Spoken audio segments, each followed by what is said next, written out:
My boots scrape along the porch as I juggle my keys with numb fingers. December wind cuts right through my jacket, yeah, the same thin one I've worn since college, because I keep telling myself I'll buy a real coat next year. 3 years at Horizon Logistics Portland leaves my whole body aching. All I want is a hot shower and some quiet.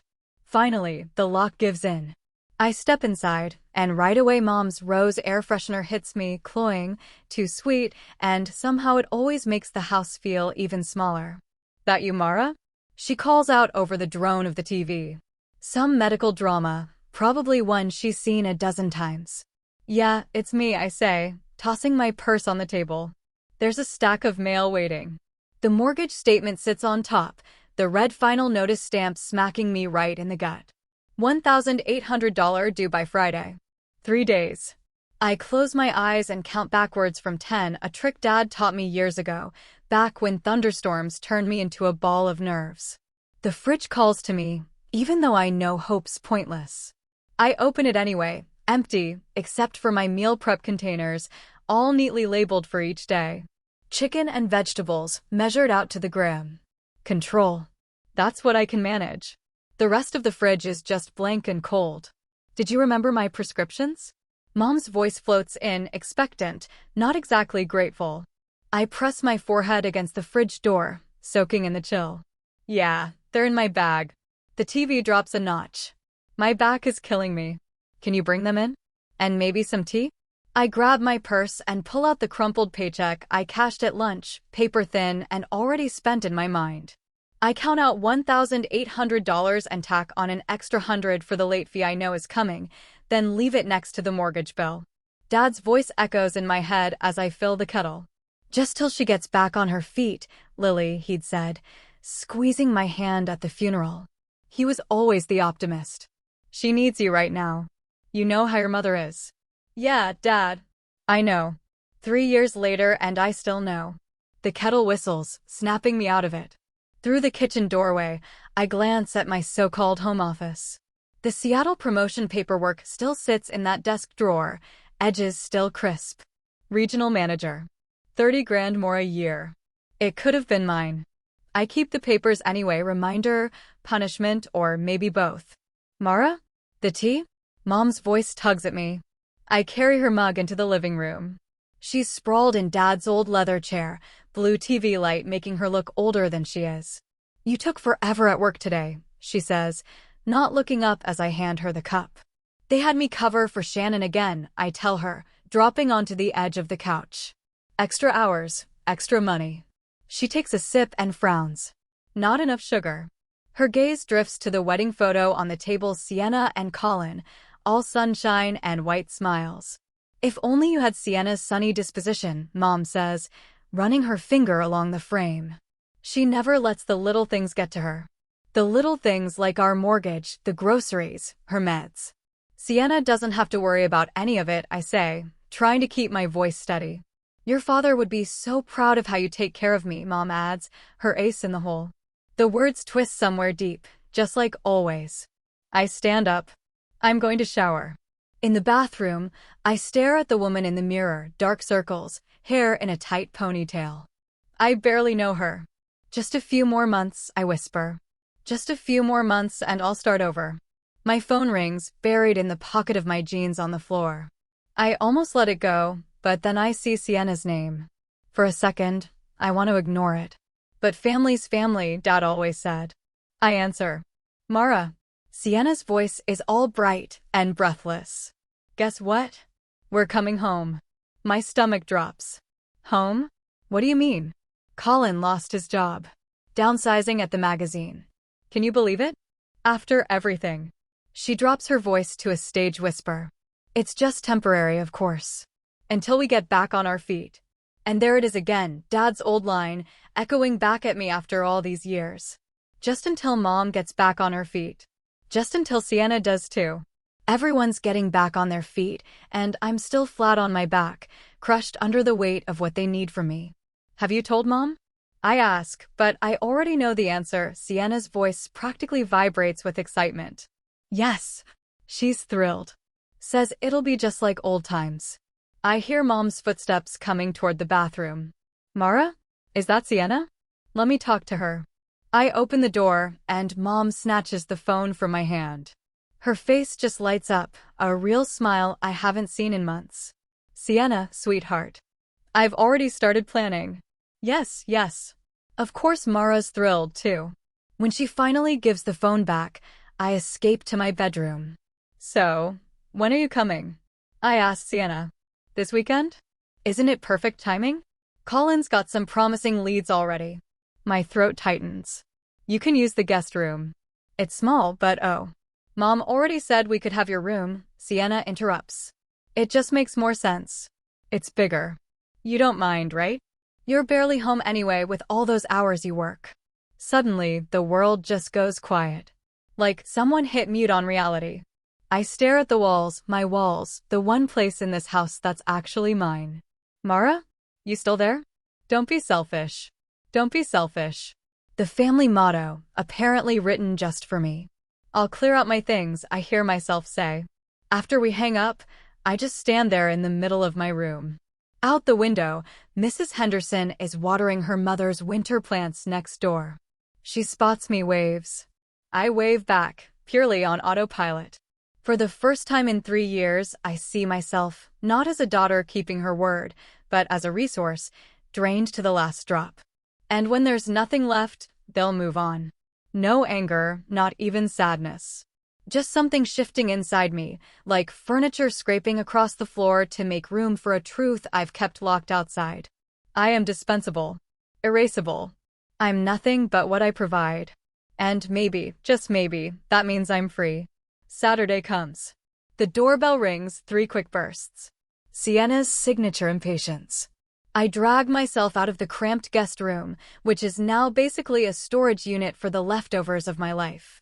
My bedroom, my whole life, cleaned out and transformed in one afternoon, while I was at work earning the money that pays for this place. I open the door. Sienna flings herself at me, her perfume overwhelming. Behind her, Colin fumbles with 3 matching leather suitcases that probably cost more than everything I own. Mara. Sienna squeals, arms tight around my neck. I've missed you so much. I pat her back, awkward. You too. My eyes lock on the Louis Vuitton luggage Colin's dragging in. For a guy who just lost his job, he sure doesn't pack light.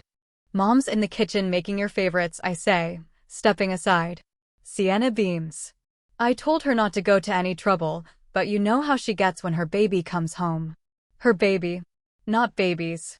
Never plural. The guest room's ready for me? I ask, though I already know.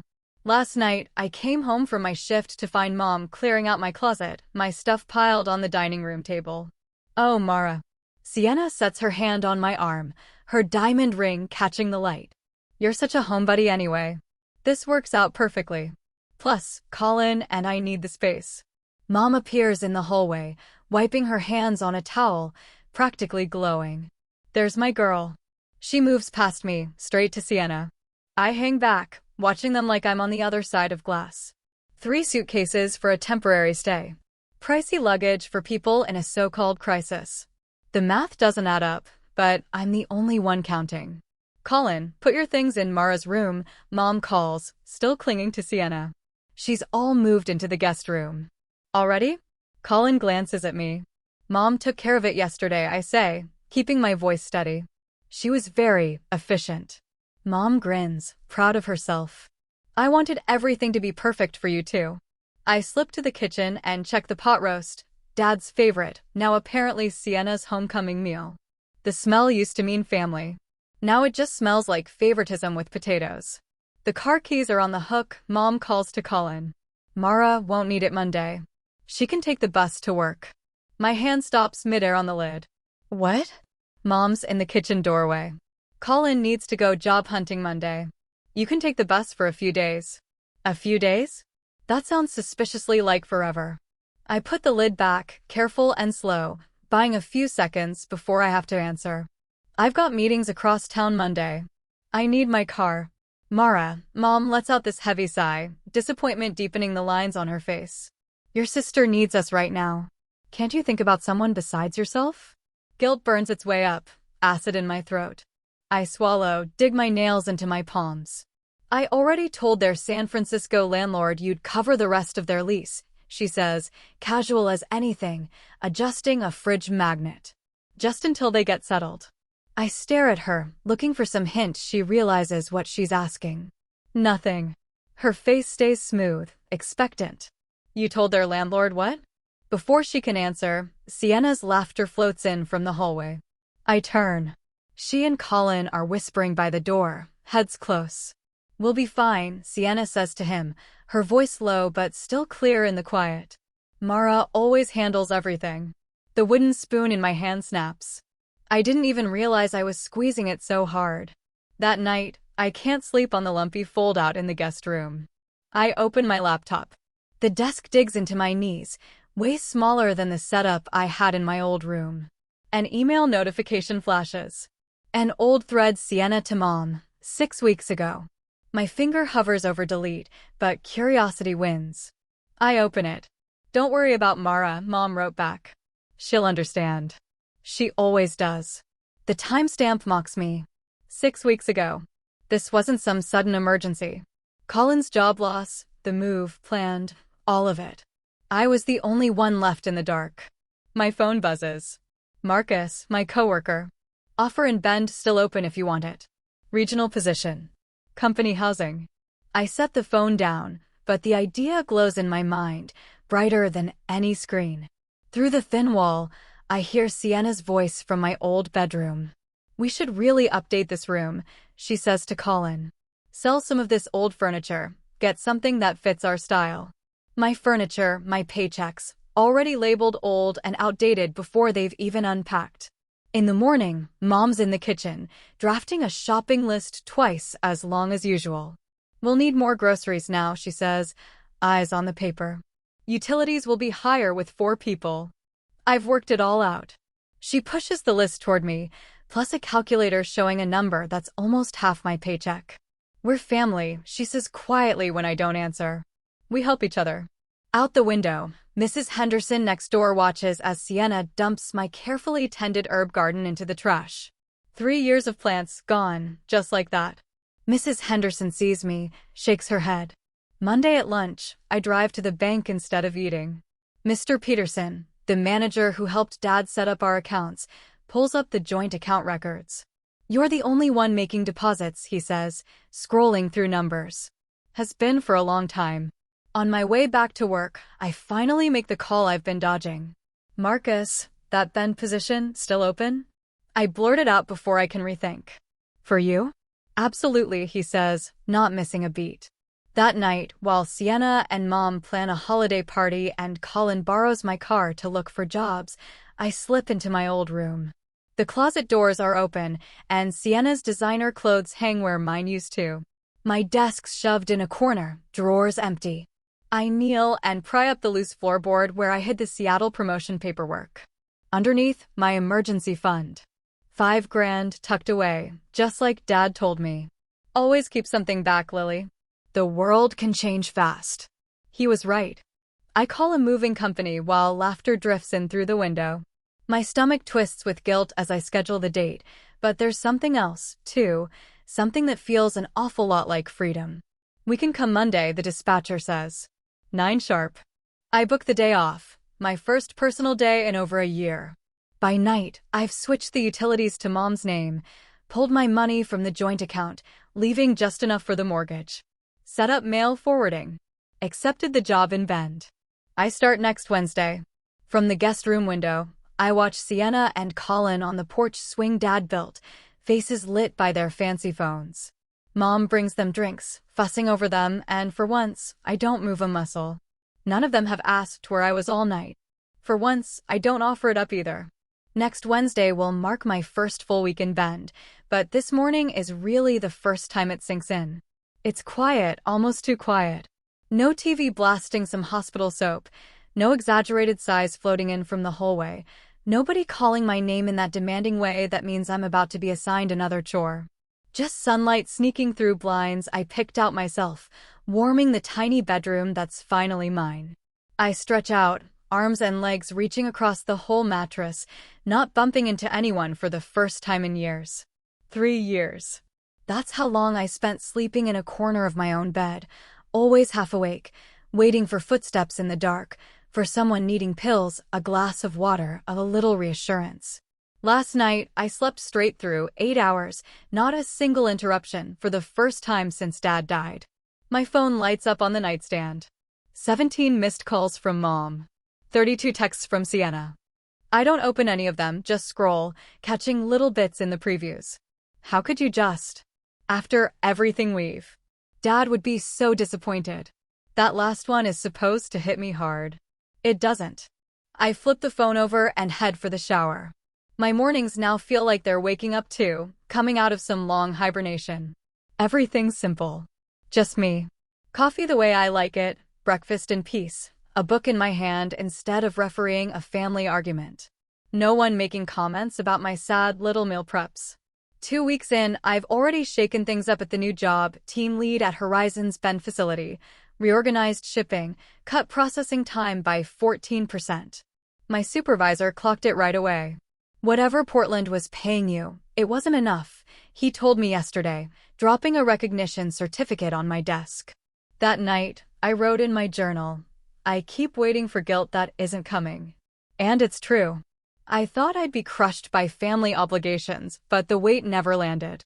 Instead, there's something else, blooming in my chest. Maybe, if I don't stomp it out, it'll turn into happiness. The lobby intercom buzzes while I'm putting on my jacket for work.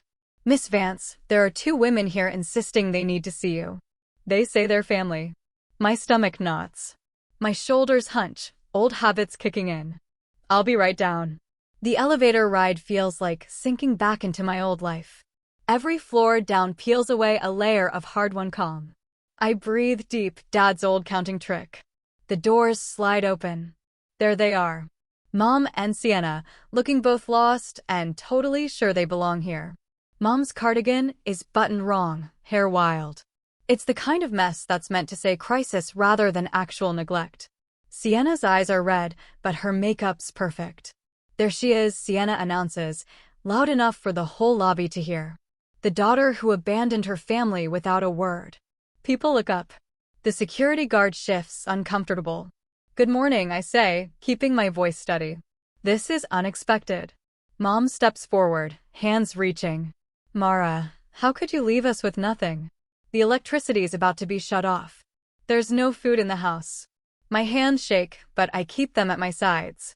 I left the utilities in your name, paid through the end of the month. I left a mortgage payment. I left instructions for setting up payment plans. That's not enough, Mom says, louder this time. We need you, Mara. We always have. The security guard comes over, looking worried. Everything all right, Ms. Vance? Sienna spins on him. This is a family matter. My sister abandoned our mother, left her with no way to support herself. That's not true, I say, quiet but solid. Mom's had Dad's pension for 3 years. She chose not to work. She chose to spend instead of save. You're heartless, Sienna snaps. After everything we've done for you. A laugh escapes me, sharp, unfamiliar. That's just it, Sienna. I didn't leave you with nothing. I left you with exactly what you earned. Mom's face crumples. For a second, I almost reach out. Almost. Marcus appears beside me, coffee in hand. Everything okay, Mara? We've got that supplier meeting in 5. Sienna tries to push past him. We're not finished here. You can't just walk away from family. Marcus shifts, blocking her without making a scene. Ma'am, that area's for employees only. She's my sister, Sienna says. And she's my colleague, Marcus replies, easy as anything. Who has a meeting? I nod to him, grateful, then turn back to Mom and Sienna. I have to go. Maybe use the drive back to Portland to talk about what you're going to do about the mortgage. Their shocked faces stay with me all the way to the conference room. That night, my neighbor Sarah shows up at my door with a casserole and an invite. Thought you might like some company, she says. Moving to a new city can be lonely. That simple kindness just about undoes me. Later, we're washing dishes when my phone rings. Mrs. Henderson's name flashes on the screen. She gets right to the point. They're telling everyone you abandoned them. Your mom's got the whole neighborhood thinking you had some kind of breakdown and just vanished. I dry a plate. Are you surprised? Not even a little. That's why I'm calling people to set things straight. There's this fierce edge to her voice, and it warms me. Nobody who saw you take care of that house and them for 3 years is buying their story. 3 days later, my supervisor stops by my desk. Take tomorrow off if you need it. Family stuff gets messy. I'm fine, I say. He just smiles. Take it anyway. You've earned it. The next morning I'm on the road back to Portland, heart pounding as I get close to my old neighborhood. I'm supposed to swing by the post office about my mail, but instead, I find myself parking across from the house. 3 years I spent trapped in that place. The yard already looks rough. Dad's rosebushes are drooping. Out of nowhere, the front door swings open and Colin comes out, arms full of a box. Before I think twice, I get out of my car. Hey, Colin. He jumps, almost drops the box. Mara, Jesus, you scared me. I need to pick up a few things. He glances at the house. Your mom's not going to be happy to see you. I know. Inside, the living room stops me cold. My furniture's gone, just dusty outlines left behind. The shelves I built with Dad gone. The coffee table I refinished gone. Mom walks in from the kitchen, her eyes wide. You took everything, she says, voice shaking. I took what I paid for, I say, steady. Colin looks back and forth between us, frowning. Wait, was she paying for everything? He looks so lost it'd almost be funny if it wasn't so sad. Sienna storms in from the hallway. What happened to Dad's life insurance? There was supposed to be savings. Mom's face turns red. Well, the kitchen needed work. And your car. Sienna's voice shoots up. My car? You said we had savings. I say, quietly, $50,000. That's what the policy paid out. It was gone in 8 months. Sienna turns to me, tears streaking her makeup. Did you know? I found out when the mortgage was due and there was no money left. Mom collapses onto the couch, my old couch, apparently too heavy for them to take, and starts sobbing.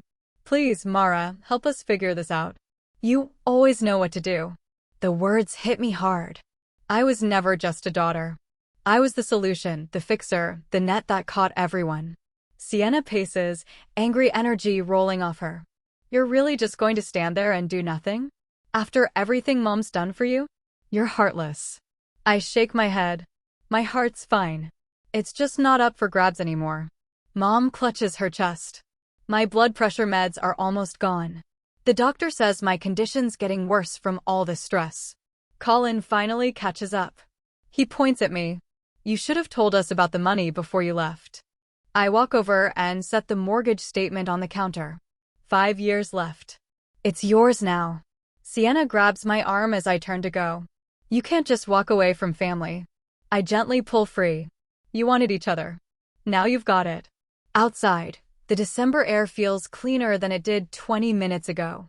I slip into my car. My phone buzzes, a bank alert. Mom's trying to get into a closed joint account. Then a text from Sienna. You can't just walk away from family. This isn't over. And then an email. Mom's doctor. A forwarded letter about her health. My finger hovers over the block button. Instead, I hit delete. I'll deal with them later, when it's on my terms. For now, I drive back to Bend. Back to my new life, the one where I'm not carrying everyone else. The road ahead is open, clear, and for the first time in 3 years, my future feels that way too. A week later, there's a certified letter on my kitchen counter, just sitting there like a grenade with the pin half pulled. 3 days I've let it sit, my name and new address staring at me in crisp black letters that somehow feel like an accusation. I know exactly what's inside, my final statement to Mom about the mortgage. My therapist calls it closure. I call it ripping off a bandage that's been superglued to my skin. I slide my finger under the flap and pull out the single piece of paper. To Clara Vance, this letter is your official notice. As of December 15th, I'm not financially responsible for 1422 Pinecrest Drive anymore. My phone buzzes on the counter. Marcus from work. Sienna showed up at the office, he says, skipping any sort of greeting. Security called him after she refused to leave the lobby. My stomach knots. What did she want now? She tried to talk to Mr. Reynolds about a charity donation for her family. Used your name a lot. I close my eyes and count backwards from 10. Dad's old trick, but for once, it doesn't work. Thanks for letting me know, I say, voice tight. Marcus adds, Reynolds shut it down fast. Said we don't do personal charity, especially when it looks like favoritism. The irony stings. 3 years making sure my family never had to beg, and now they're panhandling in my office lobby. After we hang up, I finish addressing the certified letter. My handwriting stays steady, even though my pulse is pounding. The mortgage is Mom's headache now. 3 years of payments, $65,000, gone into a house I don't live in. My laptop chimes. Email from Horizon Security. Subject, suspicious online review. It's short and brutal. Mara Vance handles logistics like she handles family, abandoning ship when things get tough. I forward it to HR with a quick note explaining the family drama, then lock down my credit with a few practiced clicks. Collins tried to mess with my accounts before.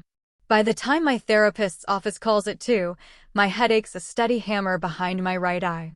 Dr. Winters says she had a cancellation. Can I come in at 3 instead of Friday? Sometimes the universe throws you a bone. Her office smells like coffee and old leather, which always helps my shoulders unclench. She motions to my usual blue armchair. You look like you haven't slept, she notes, notepad balanced on her knee. Family reunion day, I try to joke, but it falls flat. I hand her the notebook page I wrote, what I will and won't accept.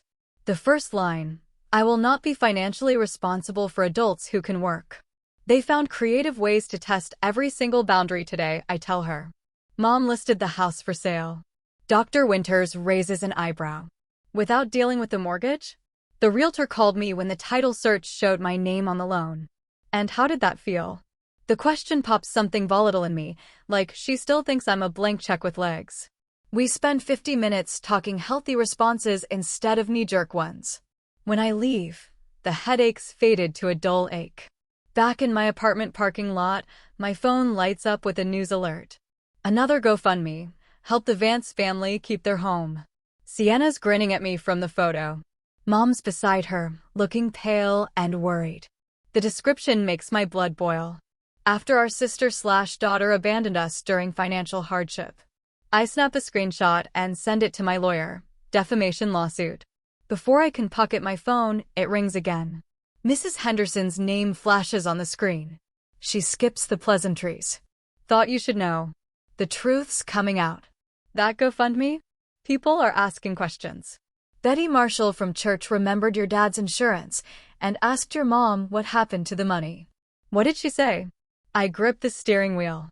Mumbled something about medical expenses. Then Betty brought up the kitchen renovation last year. I laugh, sharp, real. The renovation I paid for because Mom swore it'd raise the house's value. Well, now half the neighborhood knows. And Sienna's showing the house to buyers with the back steps rotting and gutters clogged, all the stuff I used to fix every weekend.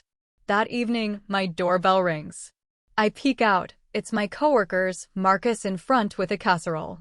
Intervention, he says when I open up. We heard about Sienna at the office. They file in, arms full of food and good company. Someone hands me a glass of wine. We talk about work, weekend plans, a movie someone wants to see, normal stuff, nothing to do with mortgages or guilt. And for a while, it almost feels like enough. Thanksgiving's at our place this year, Janine says, squeezing my arm. You're coming. No arguments. My throat tightens. I always end up cooking, but apparently not this time. She sees it on my face and cuts in, gentle but firm. I let it go. Then my phone buzzes, a text from a number I don't know. Mom just got a job at Wilson's Pharmacy. Part-time cashier. She's furious. Another ping follows right after. This is Liam, by the way. Sienna's friend. Thought you should know things aren't going so well over there. I show Marcus the messages. Good, he says, not even looking up. About time they figured things out for themselves. Later, after everyone leaves, I lean on the window and watch cars crawl by. My apartment's small, but it's quiet. Nobody needs me for tea or prescriptions or money. No bills lurking in the shadows, ready to jump out at me. My phone buzzes one last time, a new email. From Sienna Vance. Subject line, this is all your fault. You told me Mara would always take care of us. It's obviously meant for Mom. I just forward it to my therapy journal folder. More proof that the cracks are showing. For the first time in 3 years, I fall asleep without that awful weight of tomorrow pressing me flat. My dreams are blank and quiet. No guilt, no dread. Freedom, it turns out, costs exactly what I can pay. 10 days roll by. The hospital smells like antiseptic before I'm even through the door, mixing with Mom's perfume, same cheap floral scent she's worn since I was 10. She looks tiny under the hospital blanket. Her hair's showing gray at the roots. I wasn't ready for that. Mara? Her voice is rough. You came. I freeze in the doorway, flowers clutched so hard they tremble. 3 steps and I could be at her bedside, but my feet won't budge. The doctor says it's just a minor procedure, I say. My words sound steadier than I feel. Sienna made it sound like you were dying. Mom's hand flutters. My heart, honey. It started acting up after you left. Dr. Simmons says it's stress. I set the daisies on the sill, careful not to knock over the get well cards. Most have the church logo, gold crosses shining in the sun. Pastor Williams called me yesterday, I tell her. Said something about a family healing intervention. We're all worried about you. Mom's eyes fill with tears, but she doesn't let them fall. Running away, cutting your family off. That's not you, Lily. The nickname hits me like a punch. My stomach twists up. For half a second, I picture myself reaching for my checkbook, promising to help just until things get better. Old habits. I didn't run away, I say. I moved on. Bathroom door swings open, Sienna steps out, phone in hand. She stops, eyes wide, surprise just a little too polished. Oh, you're here. She tucks her phone away and comes in for a hug. I don't move. Did you get my messages about the family meeting? Everyone's coming. I'm not staying for any meeting. Sienna's smile flickers. She digs into her tote bag and pulls out an old photo album, leather cracked down the spine. I thought you might want to remember who you are. Who we are. She flips it open. Faded Polaroid, Dad teaching me to fish, Sienna barely 5 years old, watching from the shore. My throat closes up. Family comes first, she whispers. That's what Dad always said. My jaw tightens. Is that why you told people I had a breakdown? To help me remember? Color drains from Sienna's face. I was worried about you. Worried enough to start rumors? To mislead Mom's doctor? Mom's heart monitor speeds up. Mara, please not now. My head starts to throb. I pinch my temples, wishing I'd remembered my migraine meds. Wishing my therapist wasn't off this week. All we want, Sienna says, inching closer, is a fresh start. Just a little help until we get on our feet.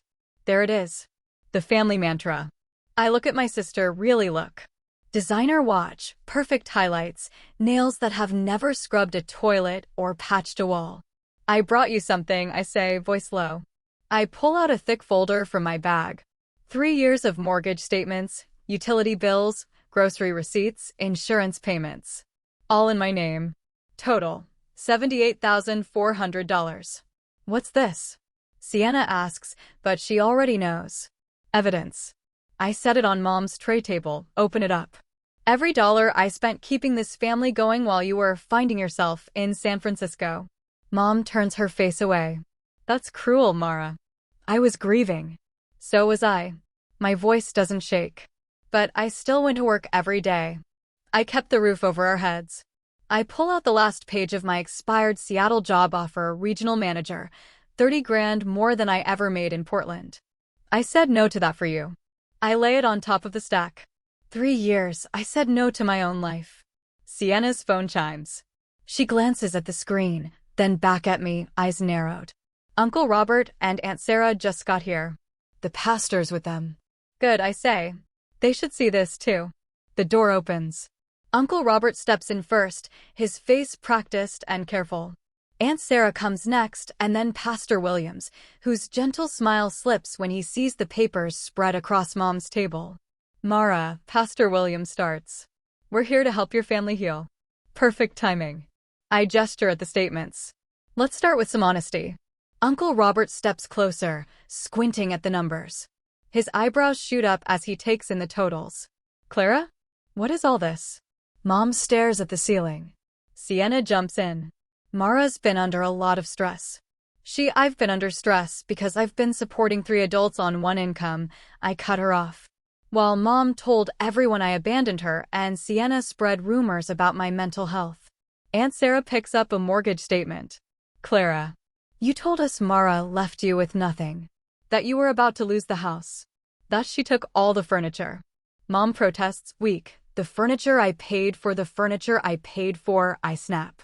After Dad's insurance money went to Sienna's car and that kitchen renovation nobody needed. Pastor Williams clears his throat. Maybe we should give Clara a moment to. This is exactly what needs to happen, Uncle Robert says, surprising me. He taps the Seattle offer letter. You turned this down to stay with your mother? I nod. Something inside loosens at the way he looks at me, not pity, just recognition. Young lady, he says, your father would be ashamed. Mom gasps, but Uncle Robert isn't looking at me. He'd be ashamed of how his wife and younger daughter have treated the girl who sacrificed everything. Joseph Vance raised you better than this, Clara. The room goes silent except for the steady beep of the monitor. Sienna looks at her shoes. Mom's chin trembles. I didn't realize, she whispers. I didn't know how much I took from you. Her words should feel like victory. They don't. They just sit there, facts, not magic. They can't change the past. I don't need apologies, I tell her, gathering my papers into the folder. I need respect. I need boundaries. But we're family, Sienna says, her voice shaky. Yeah, and family means nobody gets left behind. But it doesn't mean one person carries everyone else. Not anymore. I zip my bag, stand up. I hope you feel better soon, Mom. As I reach the door, Sienna hurries after me. Can we at least talk about the mortgage payment due next week? She whispers. I turn and look her in the eye. No. The word echoes down the corridor as I walk away, each step a little lighter than the last. 8 months later, morning sunlight spills through gauzy curtains. I picked myself. Gentle patterns fall across the hardwood floor of my living room. The promotion to Regional Logistics Director came with a salary that made this little bend bungalow possible. It's nothing fancy, but it's mine. I curl my toes into the braided rug, sipping coffee from my window seat. Outside, the mountain garden I planted is thriving. Lavender and sage thrive in the high desert air. Plants that don't ask for much, but give so much back. Kind of like me now. The doorbell rings. Robert stands on my porch, English teacher's satchel slung over his shoulder, gray at his temples catching the sunlight. Brought fresh scones, he says, holding up a paper bag. Thought we could have breakfast before your shift. His smile is easy, no hidden tests or scorekeeping. 6 months of dating, and it's just respect and quiet affection. Real, simple. My phone buzzes as we spread jam on still warm scones. Cousin Vivian's name flashes on the screen. I need to take this, I tell Robert. He nods and wanders off to inspect my latest bookshelf. Mara, thank God you answered. Vivian's voice shakes. Derek left. The kids are a mess. I can't make rent this month, just until I get on my feet. That old refrain. I've heard it before, different voices, same tune. I'm sorry that's happening, I say, surprised at how steady I sound. The Community Resource Center on Willow Street has emergency rental help. I can text you the number. Silence lingers. I wait. No more rushing to fill the quiet with promises. That's it? Her voice cuts, sharp. After everything our family's done for you? Yes, I say. That's what I can offer right now. We hang up. Robert comes back to the table. Everything okay? Yeah. Actually, yes. And for once, I mean it. Later, I grab the mail. Bills, junk, and then my mortgage statement. No threats or red letters, just numbers quietly shrinking as I pay down the loan. I'm building something that's really mine. In the kitchen, I find space for leftover scones. The fridge isn't empty. Fresh vegetables, my favorite sharp cheddar, orange juice in its fancy glass bottle. Those little luxuries I pick for myself without having to ask anyone. My phone buzzes. Savings account, another automatic deposit. The numbers tick up. Options. Freedom. Choices I get to make. Back at my desk, I pull out the leather journal Dad gave me at 16. For your big ideas, he'd said. If only he could see how much I've finally made room for them. I write for a while. Family isn't about self-sacrifice. It shouldn't mean erasing yourself. My therapist's words echo as I close the journal. Guilt is just fear pretending to be virtue. Next week's my last session. 18 months of unlearning the old rules. That night, I finally throw the housewarming I'd been putting off. Marcus and Denise show up first, wind chimes in hand. From all of us at the office, Marcus says. You inspired half the team to set boundaries. Mrs. Henderson arrives with garden cuttings, descendants of the plants I started in my old yard. These belong with you, she says. They always did. Later, Jennifer, new at work, pulls me aside. Can I ask something personal? My brother's moving in, just for a while, but now he's talking about staying through next year. I'm scared to tell him no. I see it in her. The tight eyes, the way she folds in on herself. Bracing for disappointment. I tell her, your worth isn't measured by how much you give up. I hand her my therapist's card, sliding scale. And I say, let's get coffee if you need to talk. The relief in her eyes? It's like looking in a mirror months ago. I never knew I could choose something different. Everyone leaves. I settle onto the porch swing. The summer air wraps around me, cozy as an old sweater. It's been 3 months since I last saw Mom and Sienna at the 4th of July picnic. I left early, right when the guilt trip started. Mom gave me this look, almost respect. That meant more than her approval ever did. My phone lights up. Mom's name. I pause, thinking. The choice is mine now. Hello, Mom? I answer. My voice is steady, warm. I've finally learned something it took a lifetime to figure out. Family isn't supposed to drain you. Real family makes you grow.